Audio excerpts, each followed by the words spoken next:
Magandang gabi po sa lahat po ng mga nagsumusubaybay po sa prayer and fasting ng CLF Church Malabon po.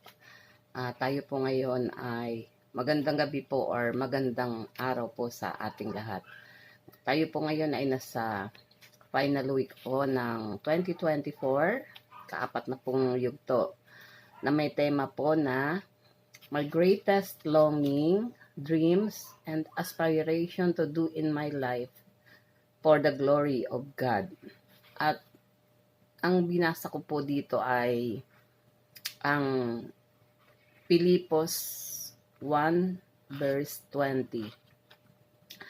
Sabi po dito, ang aking pinakananais at inaasam ay huwag akong magkulang sa aking tungkulin, kundi magkaroon ako ng lakas ng loob sa lahat ng panahon upang sa mabuhay o sa mamatay, mabigyan ko ng karangalan si Kristo.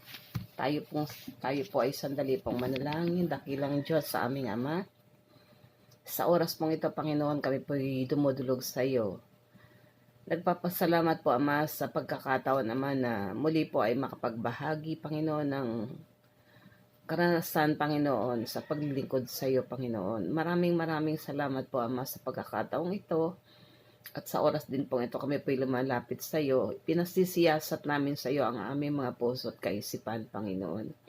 Na kung sa amin, O Diyos, ay may natagpuan ka, may matagpuan ka, Panginoon, sa akin. Na karumihan, hinihingi ko po, Panginoon, ang paglilinis po mo po sa akin, Panginoon. At ang kapatawaran, Panginoon, sa aking mga nagawang kasalanan, sinadya ko man, Panginoon, o hindi. Maraming salamat po, Ama. Maraming salamat po sa katapatan mo, Panginoon, sa buhay ng bawat isang mga anak mo. Maraming salamat po, Ama, sa kabutihan mo, O Diyos. At karapat-dapat lamang na ibalik po namin sa iyo ang lahat ng papuri, ang lahat ng pasasalamat sa pangalan ni Jesus na aming Diyos. Amen. Ayan po. Sa akin pong paglilingkod bilang mananampalataya, napaka sarap po sa pakiramdam na nagagamit po ng Diyos yung aking buhay kahit po sa maliliit na kaparaanan. Kasi po sa panahon ngayon, hindi na po ako masyadong nakakalis ng bahay. Lalo na po kapag kayong wala pong maiiwan talaga dun sa aking apo. Kasi po yung magulang po ng aking apo ay pareho pong lumalabas po sila, naghahanap buhay. So, hindi po ako basta pwedeng umalis. Pero yung longing po ng heart ko ay nahandoon pa din na paglingkuran po ang ating Diyos. Bagamat hindi nga po ako ganun ka-active na makaalis, kagaya po ng dating ginagawa namin ng kapatid kong si Gina, na talagang team po kami na humahayo, nagbabahay-bahay, pagka Sabado, kasi po yun yung walang pasok yung kapatid ko. Kasi po ngayon, itong mga panahon na ito ay, kumbaga magkakalayo na po yung mga anak ko. Yung anak ko dati na lagi ko naiwanan sa bahay ay nasa Los Baños na. Kaya talaga pong mahirap pong magawa yung kagaya ng ginagawa namin ni Gina dati. Pero nagpapasalamat pa rin po ako sa Diyos bilang isang mananampalataya na nagagamit pa rin po ng Diyos yung buhay ko. Kasi yun po yung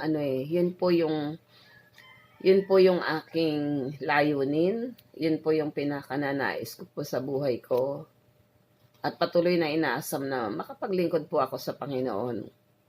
Kasi po yun yung tungkulin natin eh. Yun po yung tungkulin natin bilang isang mananampalataya. Hindi lamang po, sabi nga ay, hindi lamang po natapos sa panahong ikaw ay alam mong naligtas, kundi nandun pa rin ho yung asamin ng puso na makapaglingkod kahit po sa panahong nagkakaedad na po, kahit po sa panahon na may mga nararamdaman na sa katawan. At the same time, may mga, sabi nga, hindi mo man tungkulin, pero dahil nanay, syempre yung nanay yung unang magmamalasakit doon sa mga anak mo kung paano mo silang matutulungang makagalaw po, makapaghanap buhay nang hindi sila nag-aalala kung kanino maiwan ang kanilang anak. At salamat din po sa Panginoon na alam ko pong siya din yung nagsasend po ng mga gusto niyang makakilala sa kanya, na sila po mismo yung inilalapit ng Diyos sa akin, na kasi po pinagpray ko po talaga dati na sabi ko nga po, hindi na po ako makaalis kagaya ng dati, pero gusto kong maglingkod sa'yo. Pagka po may pumupunta dito sa bahay, pinabahagi ko po talaga ang Panginoon sa kanila, lalo na po pagka yung dumadaing po ng problema.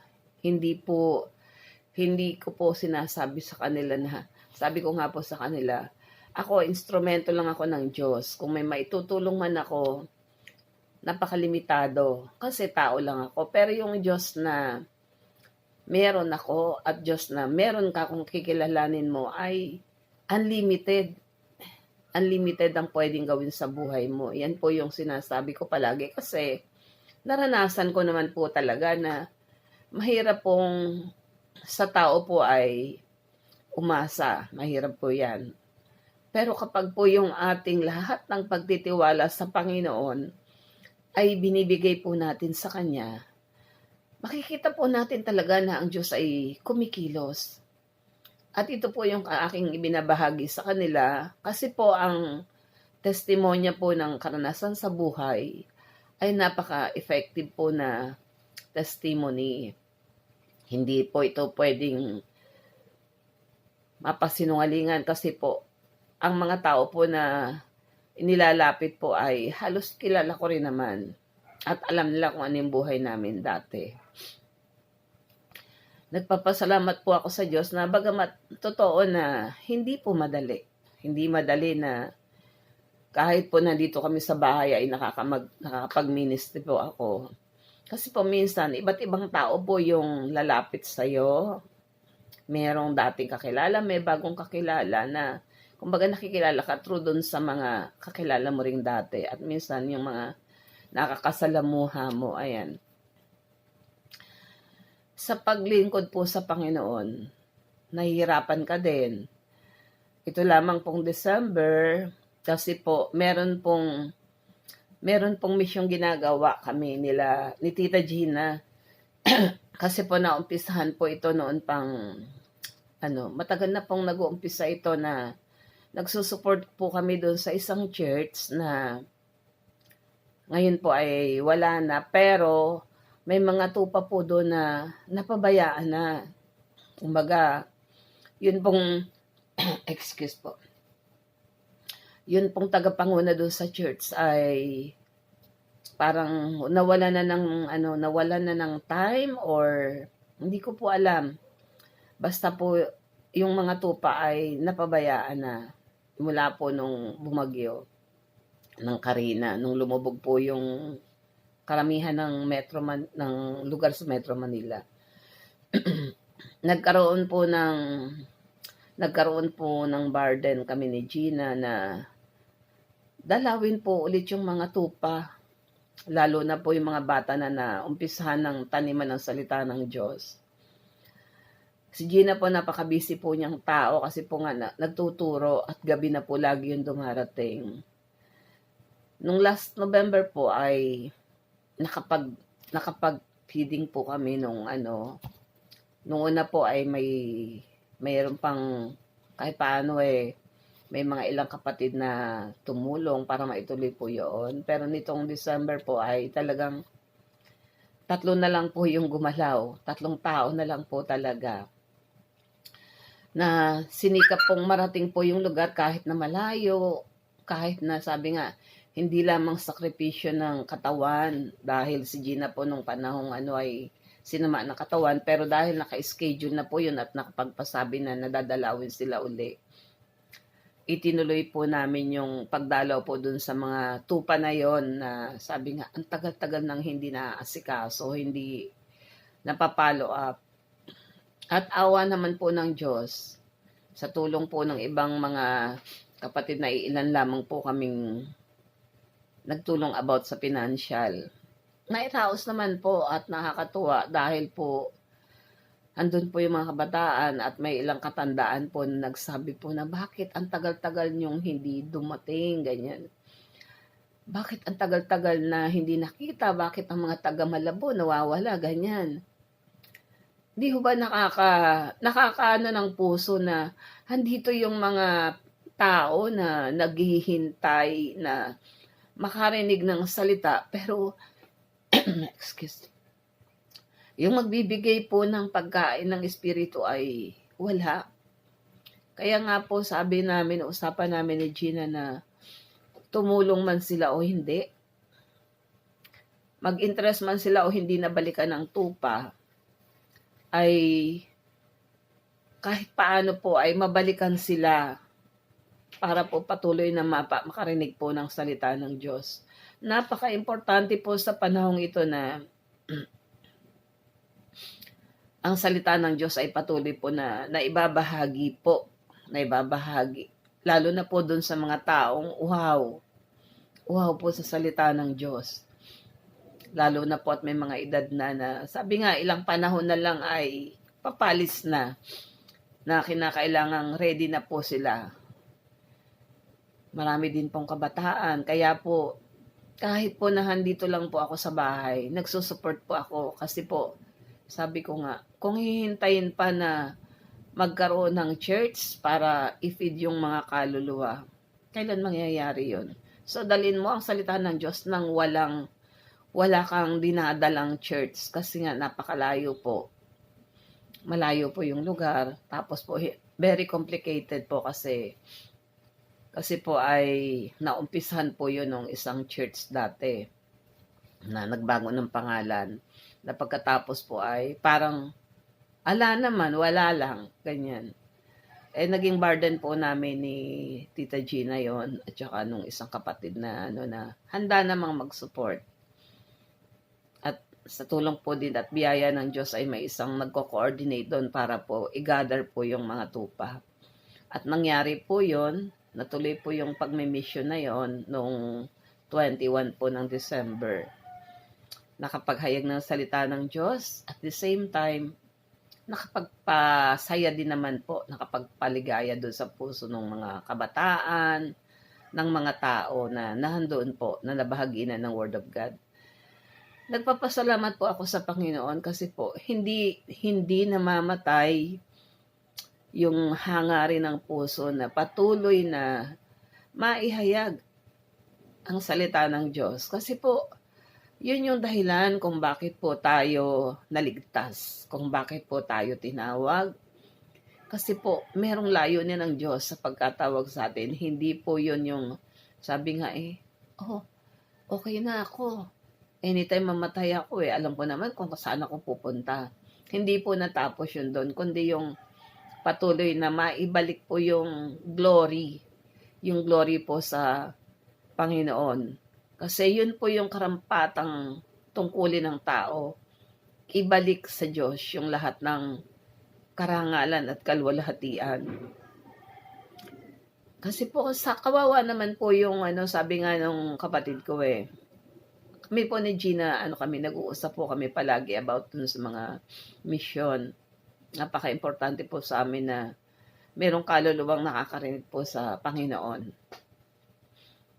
Na sabi nga kahit na nagsasakripisyo ka sa pagod, ganyan. Nagsasakripisyo yung bulsa mo na alam mo na gastos yun. Pero ginagawa ng may kagalakan kasi po naglilingkod sa Panginoon. At yun pong gawain doon sa lugar na yon kasi nga po ay naumpisahan po yun ng isang church na nawala na rin.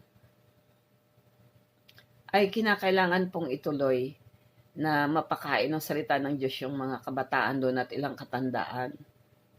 Hindi po natatapos yun sa isa, dalawa. Sabi nga namin ni Tita Gina, sige, kasi may nakakatuwang naman siyang kapatid doon na kahit isa lang dalawa lang po sila at merong tumulong. Bali 3 po yung tumulong ni nagluto. Ako yung namili, ako yung nag-prepare ng lulutuin para pagdating nila doon ay luto na lang. Doon sa way na yon, nairaos po yung paghahayag ng salita ng Diyos nung December 21. Nagkaroon sila ng konting pagsasaluhan at may kapatid din po na nagpagamit ng lugar kasi umuulan nung 21. Sabi ko, napakabuti po ng Diyos talaga hanggang nahandoon yung longing ng heart na maipahayag siya. Nahandoon yung longing ng heart na makapaglingkod sa Kanya. Siya din po yung ano nga po ako kasi nung paalis po sila, yung isang kapatid dapat na contact doon na sabi ay tutulong, ay bigla nagsabing hindi makakapunta. Kasi po, meron daw po siyang duty. Pinlano po yun ng halos 3 linggo na pero biglang hindi raw pupunta. So, ang problema po sila Gina kasi ang dami nilang bitbit. Sabi ko, paano ba yan? Di dapat po mag-grab sana. Wala namang grab pa, sabi ni Sarah. Hindi pa makano ng grab kasi masyadong maaga pa. So, na problema talaga. Sabi ko, paano ba ang gagawin yan?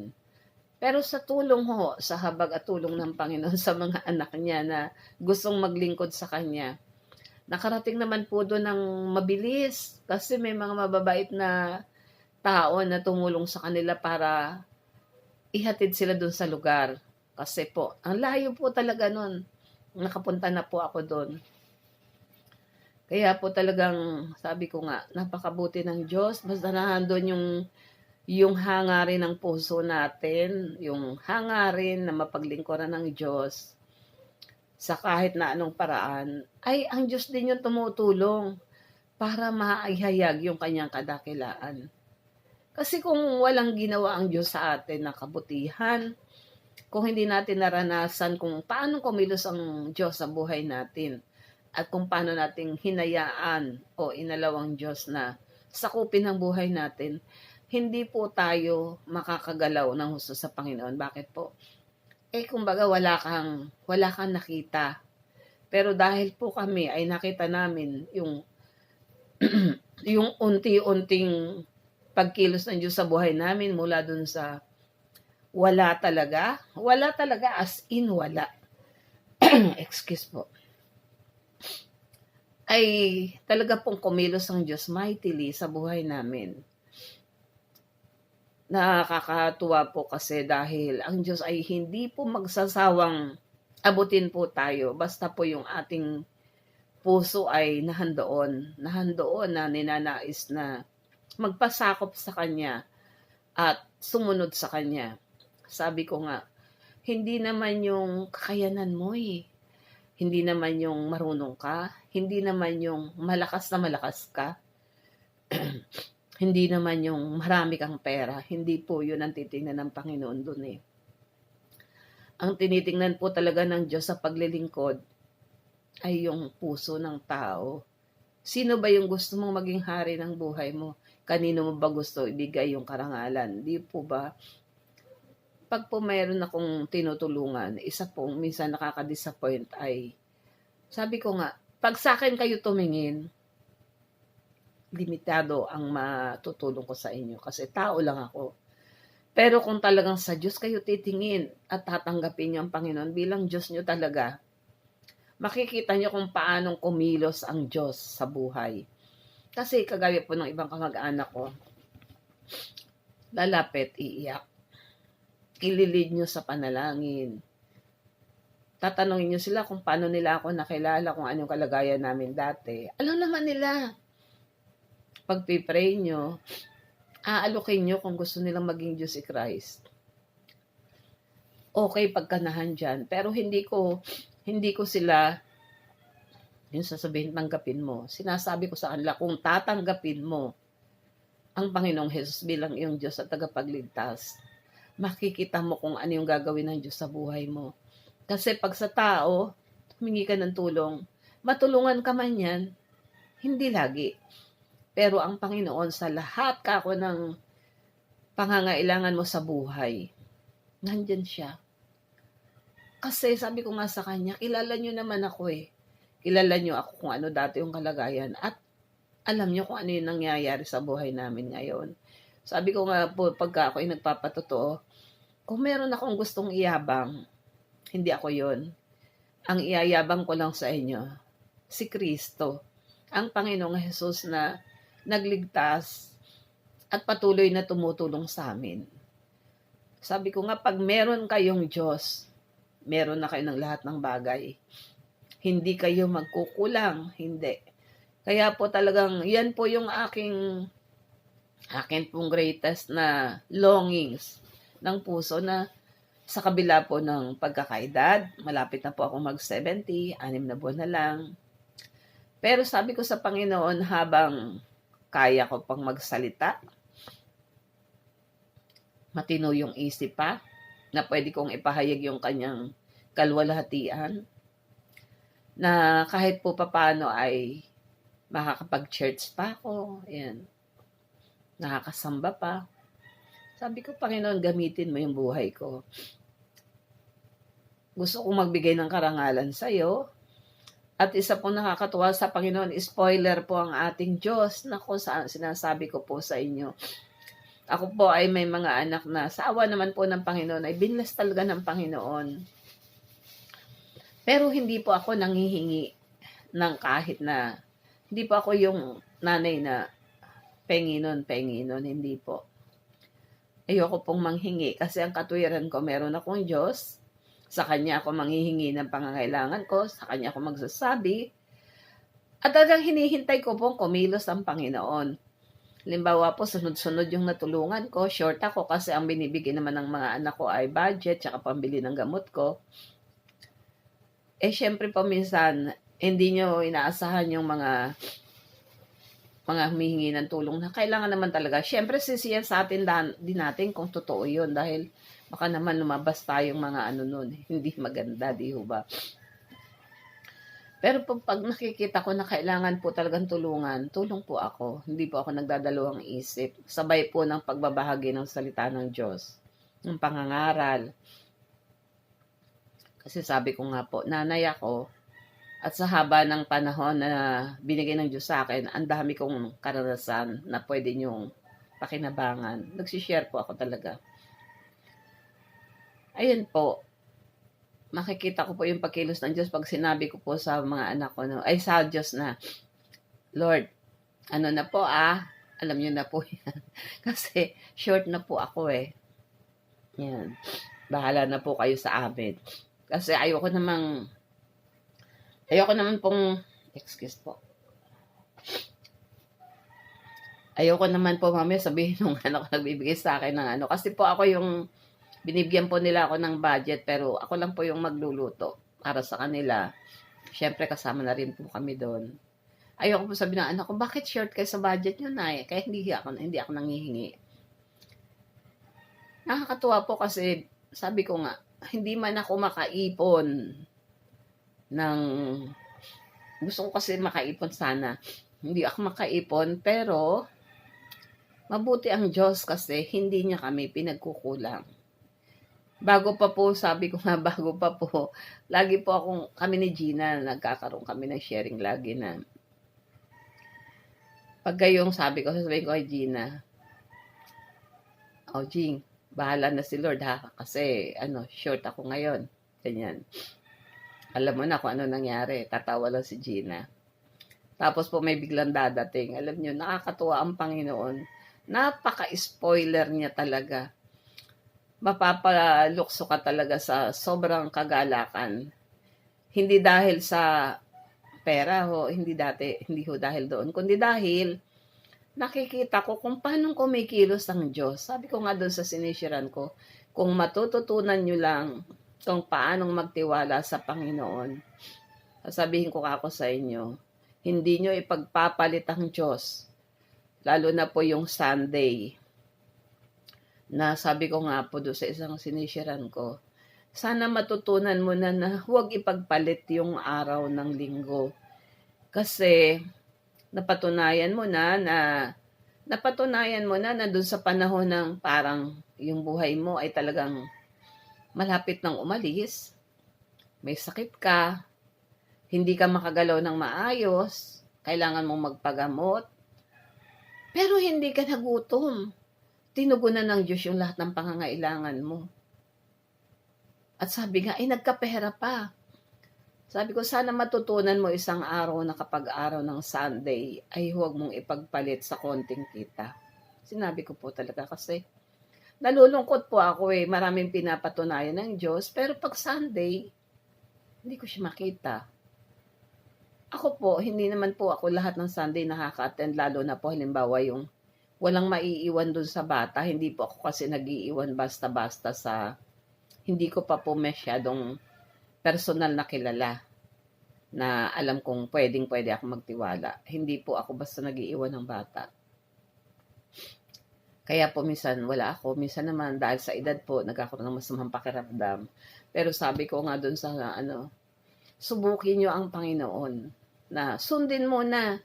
Sabi ko nga po yung Matthew 6:33, sundin nyo muna. At tingnan nyo kung ano yung gagawin ng Panginoon. Pero minsan ang tao po, matigas ang ulo. Hindi po, pinakiramdaman niya yung takot niya na walang iluluto. Kasi dumating ho sa amin yan Alam namin pag-uwi namin, wala kaming kakainin. Pero napakabuti po ng Panginoon kasi pagdating po namin ng bahay, yung matagal na may utang sa akin na hindi ko naman inaasahang magbabayad dahil mahirap din naman at ayaw kong maningil, ay biglang dumating. Nagbayad ng utang niya. May dala pa, may bonus pang kasama, may kasama pang ulam. Pinapatotoo ko po palagi sa kanila yung mga ganung pangyayari para makita nila na sino ba tong Diyos na sinishare ni Sister Nani? Ano ba ginagawa nito? Gusto ko pong makita nila yung kabutihan po ng Diyos, ang katapatan na sa kabila po ng mga kahinaan ay nananatili yung pagmamalasakit ng Diyos sa atin. Kaya po talagang ito po yung aking greatest longings. Yung aking dream namin ni Gina na marami pang kaluluwa yung madala sa Panginoon. Doon sa malayong lugar, kahit po basta mataniman lang sila, mataniman hanggang sa sila po ay maging matatag. Yun po. At dito naman po sa bahay na naiiwan po ako na sino man yung ilapit ng Panginoon ay ma-sharean ko rin po ng salita ng Diyos kasi na po nandito na po tayo talaga sa end time at kinakailangan po nating patuloy na kumilos na may mahila man lang tayo pabalik sa Panginoon. Hindi po masyadong marami yung makuha po ni Satan. Mabawasan po natin yung nakapila na tatalon po sa impyerno.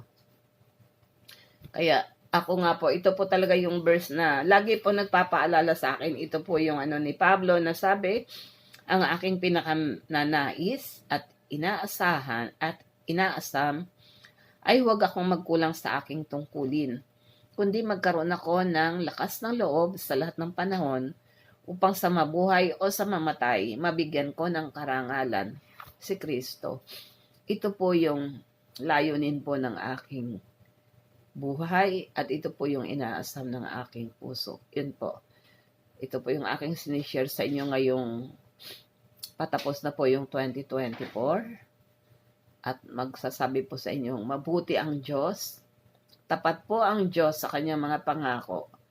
Hindi po niya tayo iiwan. Hindi po niya tayo pababayaan. At sa panahon po ng pangangailangan, ay sasamahan niya po tayo. Kaya po, manatili po tayong maging matatag sa Panginoon.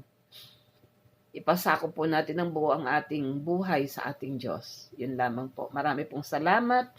Tayo po ay manalangin. Excuse po